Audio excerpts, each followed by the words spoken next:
MXRF, Klabin e IVVB11. Como estaria a carteira de uma pessoa que investiu 10 mil reais em cada um desses ativos há 10 anos atrás? Esse vídeo aqui tá indo pro ar em junho de 2024. Como estaria a carteira da pessoa que lá em junho de 2014, quando o Brasil tava tomando 7-1 lá da Alemanha... Olha a bola tocada, virou passeio! Se uma pessoa tivesse pegado 30 mil reais e colocado 10 mil em cada um desses 3 ativos, como a carteira dessa pessoa estaria hoje, uma década depois? Quanto ela teria recebido de dividendos? E o principal objetivo desse vídeo aqui é te mostrar qual o objetivo de cada um desses 3 ativos numa carteira de investimentos e quais lições a gente tira analisando uma carteira dessas com uma década de existência. Então, só resumindo, caso você não conheça esses 3 ativos, o MXRF é um fundo imobiliário de papel. Fundos imobiliários de papéis são dívidas do setor imobiliário. Aqui eu não vou focar muito na diferença dos FIIs de papel e de tijolo, não é o ponto desse vídeo aqui. O que eu quero explicar aqui para você é qual o objetivo de um fundo imobiliário dentro de uma carteira de investimentos. Apesar de fundos de papel e de tijolo ter uma diferença entre eles, eles cumprem mais ou menos a mesma função numa carteira de investimentos. E a principal função é a geração de renda previsível todos os meses. Os fundos imobiliários te pagam todos os meses proventos na sua conta, isentos de imposto de renda. Quando você investe em renda variável, você pode ganhar de 2 formas. Ou no ganho de capital, que é quando você investe lá um valor, por exemplo, R$1.000, e depois de algum tempo você vende esse ativo, só que você vendeu ele, por exemplo, no valor de R$2.000. Nesse caso, você teve 100% de ganho de capital nesse ativo. Ou então você pode também ganhar através de dividendos e proventos, que é quando esse ativo, mesmo sem você vender ele te paga na sua conta uma parte da sua rentabilidade. E aí o ideal, quando você tá na fase de construção de patrimônio, você ainda não tá vivendo de renda, é que você pegue esses rendimentos e reinvista ele. Aí talvez você tá começando a estudar sobre investimentos e você pense, pô, então para quem tá na fase de construção de patrimônio, é inútil o recebimento de dividendos, sendo que você vai reinvestir ele. Só que o que acontece é, os dividendos aqui no Brasil, eles ainda são isentos de imposto de renda. Então, quando os fundos imobiliários e as ações pagam dividendos, você recebe esse rendimento isento de imposto, diferente de uma renda fixa, por exemplo, se você investir no Tesouro Selic, na caixinha do Nubank, quando você vende, você paga o imposto de renda. Ações e fundos imobiliários pagam isentos de imposto de renda, isso para você, e você pode reinvestir isso aqui, não necessariamente no mesmo ativo. Você vai investir isso nas melhores oportunidades da sua carteira. Então, por exemplo, você pegou os proventos dos fundos imobiliários, só que naquele momento os fundos imobiliários estão numa alta muito grande. E vamos supor que você invista também em Bitcoin. Bitcoin está no momento de baixa. E aí você pode usar os proventos dos fundos imobiliários para comprar Bitcoin, porque ele está numa oportunidade melhor. Então, esse fluxo de caixa é muito saudável para uma carteira de investimento. Quando você está na fase de construção de patrimônio, ele tem essa função de gerar esse fluxo e você rebalancear a sua carteira nas melhores oportunidades com maior eficiência, porque você não vai estar colocando só o seu aporte mensal, mas o aporte e os dividendos que você recebe, e lá no futuro esse dinheiro vai ser o seu sustento quando você estiver vivendo de renda. Então os fundos imobiliários cumprem perfeitamente esse papel, porque eles pagam todos os meses isento de imposto de renda. Porém, eles não vão te dar um grande ganho de capital. Você não pode esperar um super ganho de capital de um fundo imobiliário. Quase que a totalidade do retorno que os fundos imobiliários vão te dar são através dos proventos mensais. Já a Klabin, que é uma ação pagadora de dividendo, ela tem a mesma função dos fundos imobiliários. Elas também vão te pagar proventos, só que esses proventos não são tão previsíveis assim. Algumas ações pagam uma vez por ano, 2 vezes por ano, 3, 4 vezes por ano. Poucas ações pagam todos os meses como os fundos imobiliários. Porém, as ações têm uma vantagem muito boa, que elas têm um potencial de você ter ganho de capital maior do que os fundos imobiliários. Os fundos imobiliários, como eu disse, você não vai ter muito ganho de capital. Num fundo de tijolo, você vai mais ou menos acompanhar a inflação, e num fundo de papel, nem isso. O valor da cota quase não varia, e ele vai entregar toda a rentabilidade através dos proventos mensais. Por isso que fundos de papel costumam até pagar mais do que fundos de tijolos. Mas como eu disse, no longo prazo, as ações pagadoras de dividendos não é certeza, mas elas tendem a ter um ganho de capital maior. E você consegue ver isso claramente aqui no Status Invest. Eles têm uma ferramenta que eu gosto bastante. Quando você entra aqui no Status Invest e loga com a sua conta, você vem aqui em Dashboard. Aqui no canto tem essa ferramenta aqui, ó, comparadores rentabilidade. Então eu vou comparar esses 2 ativos que eu falei até agora, aqui o MXRF, vou dar um adicionar, e a Klabin. Vou colocar a Klabin 4, que é a que eu tenho na minha carteira. Vou dar um comparar, vou colocar um período de 10 anos aqui. E qual é o diferencial dessa ferramenta? Que ela deixa eu incluir e excluir os dividendos. Então perceba, se eu excluir os dividendos, o MXRF teve um ganho de só 14% num período de 10 anos, é muito pouco. Mas o que eu quero te mostrar aqui é incluindo os dividendos. Perceba que o MXRF nesse período de 10 anos, contando ganho de capital, que é quase nada, e mais incluindo os dividendos, ele teria te dado um retorno em 10 anos de 106%, que ficou muito próximo do CDI nessa janela de 10 anos. Mas lembrando que tem a vantagem de ser isento de imposto de renda. Já a Klabin, além de ter pagado proventos durante esse período, nesse período a Klabin vai ter pagado menos proventos do que o MXRF, só que no final você teve um retorno maior se você somar os proventos que ela pagou junto com o ganho de capital, porque no total a Klabin, num período de 10 anos, teria te dado um retorno de 327%. Não são todas as ações que vão ter um retorno maior. Você poderia ter um retorno até menor do que os fundos imobiliários. As ações são um ativo um pouco mais arriscado, elas são mais voláteis. Por isso que o ideal é você ter uma carteira diversificada. Aqui é só um exemplo que eu tô dando. A carteira ideal é que você tenha mais ações para você diluir esse risco aqui. Mas aqui deu para você entender a diferença entre esses dois ativos, o objetivo deles numa carteira de investimentos. Não se engane ao ver esse gráfico aqui e achar que ações são muito melhores do que fundos imobiliários. O fundo imobiliário não é para ter uma valorização alta que nem a Klabin mesmo. É um risco menor para um retorno esperado aqui. Andar mais ou menos em linha com o CDI, só que te pagando proventos todos os meses isentos de imposto de renda. E a Klabin é uma ação, um ativo mais arriscado que cumpriu o seu papel. Teve uma valorização maior nessa janela de 10 anos, mas poderia não ter também. É um risco maior que a gente assume aqui investindo em ações. E o terceiro ativo aqui é o IVVB11. O que é o IVVB11? É uma ETF que investe no índice americano. Calma que se eu falei grego aqui para você, eu vou te explicar. ETF é um fundo negociado em bolsa. Então não existem os fundos de investimentos. Tem pessoas que preferem investir através de fundos. Em vez da pessoa ir lá e comprar as ações individuais, ela investe num fundo e os profissionais desse fundo investem nas ações para essa pessoa. Uma ETF é um fundo que é negociado em bolsa, ou seja, você não precisa entrar lá no site do fundo e investir direto com a empresa que faz esses investimentos para você. Você tem esse fundo direto na bolsa de valores, ou seja, você investe nele direto pelo aplicativo do seu banco e da sua corretora. Você compra cotas desse fundo da mesma forma que você compra cotas de ações. É muito legal isso. ETF é uma coisa que é extremamente popular fora do Brasil. A maioria das pessoas nos Estados Unidos, por exemplo, investem através de ETFs, e aqui no Brasil essa forma de investir está se popularizando aos poucos. Existem diversas ETFs, mas essa específica aqui que eu peguei, que é o IVVB11, ela investe num índice chamado S&P 500. O que é esse índice? Esse índice é o grupo das 500 maiores empresas dos Estados Unidos. E qual que é a beleza de você investir nisso aqui? Além de você estar acessando o mercado americano, as 500 maiores empresas do mundo, comprando apenas um único investimento, você está fazendo isso de maneira diversificada, ou seja, você está diluindo muito o seu risco, e esse índice ele é reciclado de tempos em tempos. Então, vamos supor que dessas 500 empresas, nesse ano de 2024, umas 3 empresas desse índice aqui tenham um problema lá e vão à falência, por exemplo. Primeiro que 3 empresas num grupo de 500 é um pedaço bem pequeno da sua carteira, você nem vai sentir esse problema na sua rentabilidade. E na próxima reciclagem, essas 3 empresas desse exemplo aqui que eu dei vão sair desse índice e vão entrar outras 3 empresas. Então essa reciclagem é feita automaticamente dentro desse fundo. Então comprando apenas esse único ativo, você vai estar sempre posicionado nas 500 maiores empresas dos Estados Unidos. E tem uma beleza a mais ainda nisso aqui, que investindo nas empresas dos Estados Unidos, você não ganha só com a rentabilidade desse fundo, mas você também ganha com a variação cambial, porque você sabe que no longo prazo a tendência é sempre o dólar se valorizar em relação ao real. Então quando isso acontecer, o IVVB11 também vai ganhar rentabilidade, entendeu? Você ganha de duas formas, tanto na rentabilidade do dólar em relação ao real, quanto na rentabilidade das empresas do índice americano. Obviamente que em períodos menores, o dólar pode até se desvalorizar em relação ao real, como aconteceu no ano de 2023. Mas em janelas maiores, que é o nosso objetivo, quando a gente investe numa carteira de renda variável, você sempre investe nesse tipo de ativo aqui quando você tem uma janela de no mínimo 10 anos. Geralmente é para sua aposentadoria, é uma coisa bem pro futuro. Então, em janelas maiores aqui, historicamente o dólar bate o real. Então, investindo num índice desse, olha a eficiência que você tem comprando um único ativo. Você tá posicionado nas 500 maiores empresas dos Estados Unidos e ainda tá atrelando o seu dinheiro ao dólar. Agora, lembra daquela diferença entre ganho de capital e pagamento de dividendos? Essa ETF aqui, ela não paga nada de dividendos. As empresas americanas, elas pagam dividendos, só que o dividendo recebido é reinvestido na própria cota da ETF. Ela não distribui na sua mão esses dividendos. Aí, nesse momento, você pode olhar e falar, putz, não gostei, eu gosto de receber dividendos e tal, mas como eu falei, cada ativo tem um objetivo específico na sua carteira. E o objetivo do IVVB11 é principalmente você ganhar com o ganho de capital, porque as empresas que estão dentro desse índice aqui, grande parte do índice americano é composto por empresas de tecnologia, que tem um potencial de rentabilidade muito maior do que uma empresa pagadora de dividendo como uma Klabin, por exemplo, só que elas são muito mais arriscadas. Só que você está fazendo isso de maneira extremamente diversificada. Dá uma olhada aí no gráfico do S&P 500, perceba que as maiores empresas, Microsoft, Nvidia, Apple, Google, são empresas de tecnologia que não pagam dividendos, mas têm um potencial de crescer muito, como já vem crescendo nos últimos anos, estão crescendo muito nesse ano e a expectativa é que vão continuar crescendo bastante. É o maior mercado do mundo, é a maior economia do mundo. Nesse momento que você está assistindo esse vídeo aqui, você está usando serviços de alguma empresa dessas que está nesse índice aqui, você está assistindo esse vídeo pelo YouTube, que é da Google, você provavelmente está usando um celular que é de alguma dessas empresas aqui do S&P 500, é impossível que você não seja cliente, que você não use o serviço de alguma dessas empresas aqui. Então faz muito sentido ter essas empresas numa carteira de investimento. E fazer isso através de ETFs é a maneira mais fácil e mais eficiente de você fazer isso. Investir lá fora, nos Estados Unidos, é muito mais eficiente fazer através de ETFs, porque é um mercado muito eficiente. Não vou me aprofundar nisso nesse vídeo aqui para ele não ficar enorme. Tenho vários vídeos falando sobre isso aqui no canal, mas resumidamente é isso. A melhor forma de você investir em ações no exterior é através de ETFs, porque se você quiser fazer isso investindo em ações individuais, muito provavelmente você vai ter um resultado pior do que investindo através das ETFs, tendo uma complicação maior, entendeu? Então, voltando aqui nesse gráfico, olha só o que aconteceu com o IVVB11 nos últimos 10 anos. Eu vou adicionar ele nessa comparação aqui, ó. IVVB11, vou adicionar, comparar. E olha só que maravilha. Perceba que interessante, que se eu tirar os dividendos aqui, a linha do IVVB11 nem se mexe, porque como eu te expliquei, 100% do ganho dele vem no ganho de capital, ele não te paga nada de dividendos. Mas mesmo incluindo os dividendos aqui nessa comparação, veja como a rentabilidade dele nos últimos 10 anos ficou muito acima do MXRF e da Klabin. Enquanto nos últimos 10 anos o MXRF te deu 106% de retorno, a Klabin deu 327% e o IVVB11 deu 644%. Mas perceba como ele é bem mais volátil, ó. Veja como nesse período aqui, ó, no ano de 2022, ele deu uma bela de uma queda, mas na média ele ficou muito acima dos outros dois ativos. E aí, repetindo, isso não significa que o IVVB11 é melhor do que uma boa ação pagadora de dividendo como a Klabin ou de um bom fundo imobiliário como o MXRF. Eles cumprem papéis diferentes na sua carteira e aquela velha frase, rentabilidade passada não garante rentabilidade futura. Nada garante que nos próximos 10 anos vai ser a mesma coisa esse gráfico aqui. Pode ser que nos próximos 10 anos a Klabin renda mais do que o IVVB11. A gente não sabe, não tenho como prever isso aqui. Por isso que o ideal é a gente montar uma carteira diversificada em várias classes de ativos. Porque aí você vai pegar a média dos três, porque se você pegar só um deles, você pode ou acertar muito e se dar muito bem, ou errar feio também e ter uma rentabilidade às vezes pior do que o CDI. Então uma carteira diversificada é a melhor coisa que você pode fazer.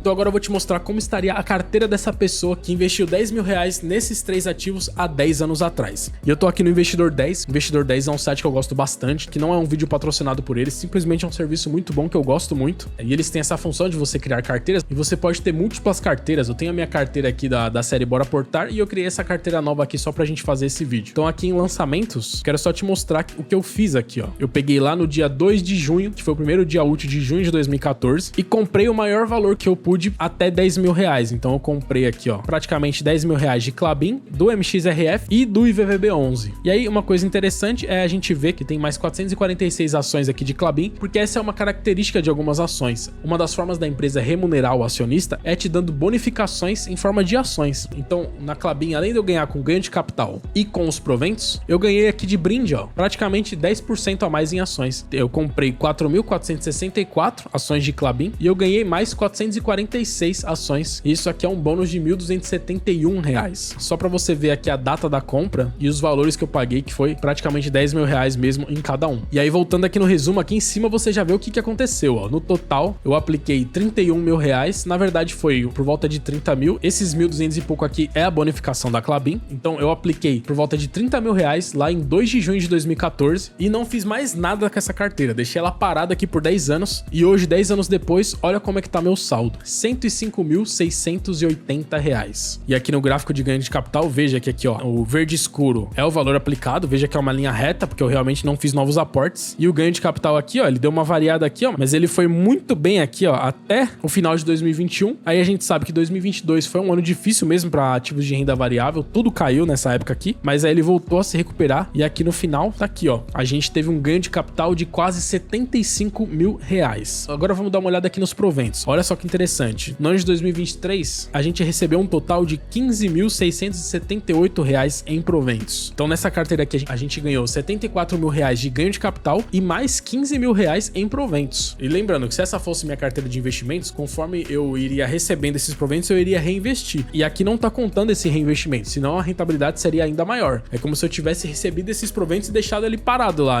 guardado debaixo do colchão. Mas aqui é só um exemplo pra gente ver, né? E agora um exercício que eu quero fazer aqui com você, uma função bem legal aqui do Investidor 10, é que eu consigo separar aqui os ativos, ó. Então eu coloquei aqui, ó, desde o início, e aí eu vou colocar aqui, ó, primeiro só os fundos imobiliários. Perceba que não é realmente o forte o ganho de capital dos fundos imobiliários. A linha verde clara aqui, ela não tá muito mais alta do que a linha verde escura. Veja que a gente não ganhou muita coisa de ganho de capital aqui do MXRF. Porém, se a gente vir aqui nos proventos e eu selecionar aqui só o MXRF, olha só que maravilha, só o MXRF me pagou R$ 9.471. No total eu ganhei R$ 15 mil de proventos, quase 2/3 desse provento vieram só do MXRF. Então o que a gente tá vendo aqui? O MXRF cumpriu a sua função nessa década. Ele não me entregou muito ganho de capital, mas ele me pagou proventos aqui bonitinho todos os meses e ele foi o que mais me pagou proventos. Quase R$ 10 mil de proventos eu recebi nesse período. Então quer dizer, lá em 2014 eu investi R$ 10 mil, 10 anos depois esses R$ 10 mil quase não cresceram lá no valor da cota, mas eu recebi mais R$ 10 mil de proventos, que se fosse a minha carteira, esses R$ 10 mil teriam sido reinvestidos no próprio MXRF, eu poderia ter comprado mais cotas de Klabin e mais cotas do IVVB11. Então, MXRF cumpriu seu papel aqui. Agora, vamos dar uma olhada aqui na Klabin, ó. Vou colocar de novo aqui, desde o início, ações. Perceba como aqui, ó, a Klabin sim, ela já tem um ganho de capital melhor, ó. E ainda tem um degrauzinho aqui, ó, do verde, foi a bonificação em ações. Então perceba aqui, ó, se eu olhar no mês atual aqui, junho, eu apliquei R$10 mil, tem mais 1.270 aqui de bonificação de ações. Então perceba como a Klabin, na parte de ganho de capital, foi melhor que a MXRF, que era exatamente o que a gente esperava. E aqui na parte de proventos, perceba como o pagamento não é tão regular quanto o MXRF. Não foi todos os meses que eu recebi, ó. Recebi aqui, ó, no mês 8 de 2014, depois no mês 11 de 2014, depois só no mês 4 de 2015, entendeu? É um pagamento mais irregular. E no total, nesses 10 anos, eu teria recebido R$ 6.206 de proventos vindos de Klabin, isentos de imposto de renda também, que se fosse minha carteira, teria sido reinvestido nas melhores oportunidades da carteira. Então aqui tá mais um ativo que cumpriu o seu papel. Agora vamos aqui no IVVB11. Já vou até deixar aqui na janela de proventos que no IVVB11 eu não recebi nada de proventos, zero de proventos. Mas vamos lá no ganho de capital. Olha só, desde o início, ETFs internacionais aqui pra gente pegar o IVVB11 e olha só que maravilha esse gráfico aqui. O IVVB11 subiu, que foi uma maravilha até o fim de 2021, deu uma queda aqui em 2022, se recuperou e a gente tá no topo histórico aqui do IVVB11. Olha esse número, isso aqui é um colírio para os olhos de qualquer investidor. A pessoa em 2014 colocou R$ 9.979 e hoje ela tem R$ 74.186 nesse ativo. Um ganho de capital de 64.207. Então, cara, é incrível. Realmente o índice americano na última década, ele subiu demais e o dólar se valorizou demais também em relação ao real. Fiz uma pesquisa rápida no Google aqui, ó. O dólar em junho de 2014 tava 2,27 e o dólar hoje, na data de gravação desse vídeo aqui, tá 5,38. Então perceba a importância de você ter uma carteira diversificada. Se eu tivesse uma carteira só de fundos imobiliários e ações, mas o dólar se valorizou demais em relação ao real. E a gente não pode ignorar o dólar. Grande parte das coisas que a gente consome tá atrelada ao dólar. Então a nossa carteira em dólar teria perdido tudo isso de valor. Mas como eu tenho o IVVB11 aqui na carteira, ele compensou essa desvalorização do real em relação ao dólar e a gente teve toda essa rentabilidade aqui. Então só para resumir aqui para você ver e ficar bem visual aí na tela para você. Investido R$10 mil em cada um desses três ativos em 2014, no MXRF eu teria tido um ganho de capital de R$ 1.707, teria recebido de proventos isentos de imposto de renda R$ 9.471, tendo um retorno total de R$ 11.178. Na Klabin eu teria tido um ganho de capital de R$ 8.565, um retorno através de dividendos de R$ 6.206, uma bonificação de ação de R$ 1.271, totalizando um retorno de R$ 16.042. E no IVVB11 eu não teria ganhado nada de proventos, mas eu teria tido um ganho de capital de R$ 64.077, que seria o total do nosso retorno. Ou seja, a carteira no geral teve um ganho de capital de R$ 74.350, teve um retorno através de dividendos isentos de imposto de renda de R$ 15.678, teve um bônus de ações de R$ 1.271, somando tudo isso, tendo um retorno total de R$ 91.299. E eu nem quis colocar Bitcoin nessa carteira aqui para você não se arrepender ainda mais de não ter começado a investir antes. Então, para finalizar esse vídeo aqui, quais as lições que a gente tem analisando essa carteira de uma década aqui? Primeiro, rentabilidade passada não garante rentabilidade futura. Então, não adianta você olhar para essa carteira e falar: ah, então o negócio é ações internacionais, vou ignorar fundos imobiliários e ações do Brasil. Não, não é assim que funciona. Nada garante que isso vai se repetir daqui a 10 anos. O ideal é que você tenha uma carteira diversificada para você pegar a média do retorno desses ativos, porque a gente não tem bola de cristal, a gente não sabe o que vai acontecer no futuro. Se a gente soubesse, a gente não precisaria ter uma carteira diversificada, era só investir todo o nosso dinheiro num único ativo que vai render mais do que todos e acabou. Mas como ninguém sabe disso, a diversificação é o que vai fazer você vencer no longo prazo. Segunda lição que a gente tem nessa carteira aqui: não faz sentido você focar só em dividendos se você tá na fase de construção de patrimônio. Focar 100% em dividendos faz mais sentido para uma pessoa que já está vivendo de renda, a não ser que você seja um especialista em ações pagadoras de dividendos, dividendos. Um especialista em fundos imobiliários, que não é o meu caso e acredito que não seja o seu caso que tá vendo esse vídeo aqui, o ideal é que você diversifique, também tendo uma parte da sua carteira em ativos que tenham um potencial de rentabilidade maior, como é o caso do IVVB11 que eu mostrei aqui. Você viu que nos últimos 10 anos ele deu um retorno muito maior do que ações e fundos imobiliários, e você fez isso sem complicação nenhuma, comprando apenas um único ativo na sua carteira, ele te daria esse retorno gigantesco aqui que eu te mostrei no longo prazo. Aí talvez você tá vendo esse vídeo aqui, você pode estar se perguntando assim, ah, mas o Barsi investe só em ações do Brasil. Uma coisa que eu quero que você entenda é que o Barsi, ele é um gênio por ter feito o que ele fez na época que ele fez. O Barsi nasceu em 1939, ele começou a investir com 30 anos de idade, então ele começou a investir em 1969. Você sabe como que era o mundo em 1969? Ter obtido o conhecimento que ele obteve nessa época, onde não existia YouTube, não existia internet, não existia acesso fácil à informação aqui como a gente tem hoje em dia. Os investimentos eram uma coisa completamente inacessível, era uma coisa muito mais arcaica. As pessoas mais antigas até hoje chamam ações de papéis, que eram literalmente papéis que você comprava de empresas nessa época. Então ter feito o que o Barsi fez nessa época é algo genial. Mas eu, nem você, somos o Barsi e nós não estamos começando a investir em 1969. Hoje a gente tem acesso a muito mais tipos de investimentos. A gente tem acesso com poucos toques na tela do nosso celular a mercados internacionais de maneira extremamente facilitada. Então, como eu disse, não que investir só em ações pagadoras de dividendos seja um erro, mas para mim, na minha opinião, isso faz muito sentido se você já tá na fase de viver de renda, se você já tem uma renda muito grande, ou se você é um especialista, como é o pessoal do AGF+,